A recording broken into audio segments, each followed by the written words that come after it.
Hello friends, this is Dr. Neeraj Singh and you are watching YouTube channel of Nana Homeo Care. Through this channel, we bring information regarding diseases and what homeopathy does in them, how homeopathy helps in them, and what you can do regarding them, like making changes like lifestyle and dietary, जो कि आपको उस problem में, उस particular problem में आराम देते हैं. So that at least you with medication, when you are following these tips, तो आपको जो है वो प्रॉब्लम में तेज़ी से आराम होता है और आप जल्दी ठीक होते हैं. उसी सीरीज़ में we are going to talk about heel pain today.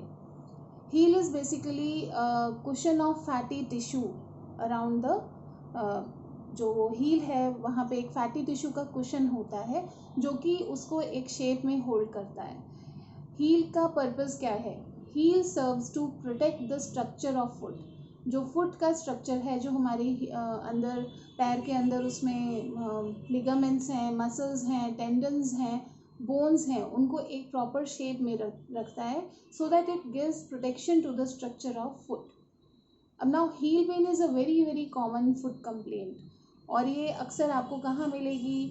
Middle aged man and women, उन लोगों में ये बहुत कॉमन होती है. और ओवरवेट लोगों में, ओबीज लोगों में ये कॉमन प्रॉब्लम है. वो लोग जो लोग बहुत लंबे समय तक जिनको खड़ा रहना पड़ता है, जैसे कि बस कंडक्टर्स हैं, टीचर्स हैं, हाउसवाइफ्स हैं, तो और भी लोग ऐसे जिनको किसी ना किसी वजह से, अपने काम की वजह से वो बहुत प्रोलॉन्ग्ड खड़े रहते हैं, उन लोगों को ये प्रॉब्लम अक्सर हो जाती है. और विमेन ड्यूरिंग प्रेगनेंसी, औरतों को प्रेगनेंसी के दौरान अक्सर ये प्रॉब्लम होती है. और ये प्रॉब्लम दो रीजंस की वजह से होती है. वन इज़ वेट गेन, क्योंकि प्रेगनेंसी में जो लेटर मंथ्स हैं उनमें बहुत तेज़ी से वज़न बढ़ता है. और दूसरा रीज़न है कैल्शियम मेटाबॉलिज्म, जो कि प्रेगनेंसी में थोड़ा सा डिस्टर्ब रहता है. So these are very few of the common predisposing causes. अब जो मेन कॉजेज़ हैं वो हील पेन के क्या हो सकते हैं? जो सबसे पहला कॉज हील पेन का है वो स्पर है, SPUR, स्पर, जो कि बोनी एक्सोस्टोसिस होता है, जिसको हम सिंपल भाषा में कहेंगे कि बोन की एक्स्ट्रा ग्रोथ हो जाती है, जिसकी वजह से वहाँ पे पेन होना शुरू हो जाता है. जब भी पेशेंट चलना शुरू करेंगे, बहुत देर तक बैठे हुए हैं और जब वो चलना शुरू करते हैं तो इट्स लाइक कि वो बहुत बहुत ज़्यादा एक सीवियर पेन उनको एक्सपीरियंस होता है, जो कि धीरे धीरे चलने के बाद कुछ कम हो जाता है. एंड दिस बोनी एक्सोस्टोसिस जो है, इसका जो है अगर एक्सरे आप करवाते हैं तो आपको वो डायग्नोसिस मिल जाता है कि it is due to bone overgrowth. Next important causes, abnormal walking style. ये हमारा बहुत ही जिसमें कि कोई स्ट्रक्चरल चेंजेस नहीं आते हैं हील में, लेकिन वॉकिंग स्टाइल जो होता है वो पेशेंट का वो बहुत गलत होता है. अगर आप बहुत आदत पड़ जाती है अगर आपकी गलत तरीके से चलने की, तो आपको हील पेन एक्सपीरियंस हो सकता है. Next is obesity. हमने ऑलरेडी डिस्कस किया है कि एक प्रीडिस्पोजिंग कॉज भी है. ओबेसिटी बेसिकली क्योंकि पूरी बॉडी का प्रेशर हमारे पैरों पे आता है और फीट का सबसे बैलेंसिंग पार्ट है हमारी हील. तो वहाँ पे जब प्रेशर रिपीटेडली आता है, एक्सर्शन होता है, प्रोलॉन्ग खड़े रहना पड़ता है, तो वेट गेन एक बहुत इंपॉर्टेंट रीज़न है हील पेन का. Next in this category comes ill fitting shoes. अगर आपके शूज़ हैं, आपके फुटवेयर हैं, अगर बहुत टाइट हैं, अगर आप बहुत प्रॉपर साइज़ का शू नहीं पहनते हैं, तो this is one of the reason you may experience heal pen.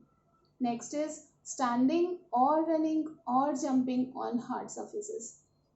Hard surfaces जैसे कि फर्श है या फिर सड़क है, उस पर अगर आप अपनी ये जो एक्सरसाइजेस हैं करना शुरू कर देते हैं, स्टैंडिंग, सपोज लॉन्ग स्टैंडिंग है जो कि ऑलरेडी हम डिस्कस कर चुके हैं, या फिर रनिंग और जंपिंग करते हैं, तो एक टाइम के बाद आपको हील पेन शुरू हो जाता है. सो यहाँ पे रिकमेंडेड ये होता है कि आप कभी भी रनिंग या जंपिंग कभी भी हार्ड सर्फेसेस पे ना करें.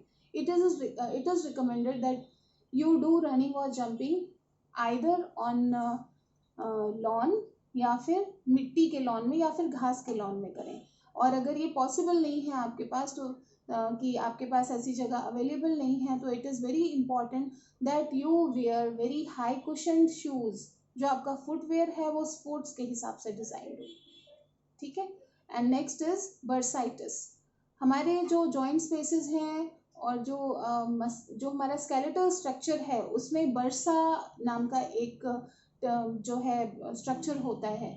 तो अगर इसमें इन्फ्लेमेशन हो जाता है तो it is known as bursitis and it may give rise to heel pain if it happens in heel area. Next is neuroma, that is nerve enlargement. Now that is some category which has to be treated properly. Next is diabetes. जो लोग diabetic होते हैं उनको heal pen अक्सर एक time के बाद रहने लगता है। वैसे तो उनके पूरे पंजों में ही दर्द रहता है, लेकिन हील इज मोस्ट बिकॉज वो expose in the sense regarding वो बहुत ज़्यादा उस पर प्रेशर आता है, तो हील पेन ज़्यादा प्रॉब्लम करता है। Next is arthritis, that is due to joint involvement.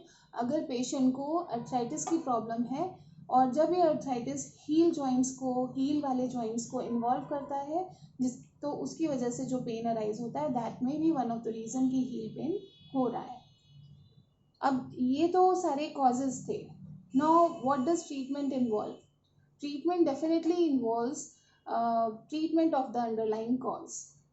अब ये तो अलग अलग प्रॉब्लम की वजह से आपका वे ऑफ ट्रीटमेंट अलग अलग होगा, जो लाइन ऑफ ट्रीटमेंट है वो अलग अलग होगा।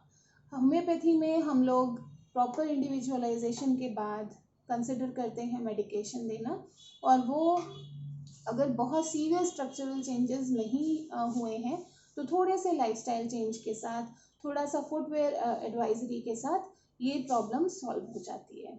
बट आप क्या कर सकते हैं इसमें, वो हम डिस्कस कर लेते हैं।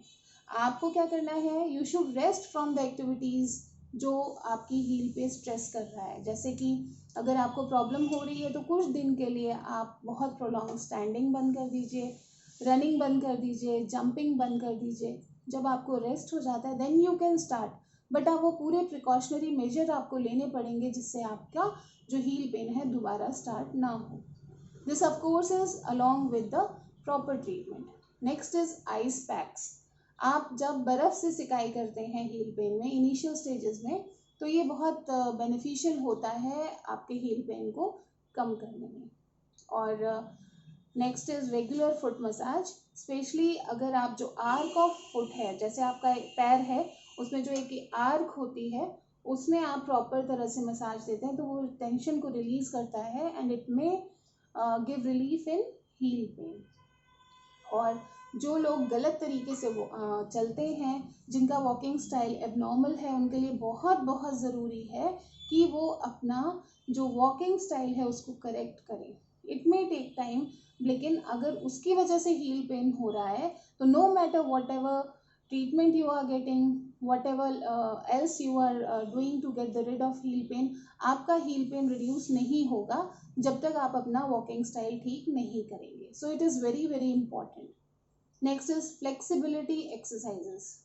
वो जो बाकी जॉइंट्स की प्रॉब्लम्स की वजह से जो भी एक्सरसाइजेस हम करते हैं, ये एक उसी का पार्ट है। और नेक्स्ट आता है, जैसे कुछ इंसर्ट्स भी आते हैं, आप अपने शूज़ में इंसर्ट कर सकते हैं, कुशनिंग इफेक्ट देने वाले इंसर्शंस आते हैं जो कि शॉक एब्जॉर्बेंट सोल्स होते हैं। ये उन लोगों के लिए अच्छा है जिनको बहुत ज़्यादा चलना पड़ता है, और जो लोग on end of they are into exercise regime.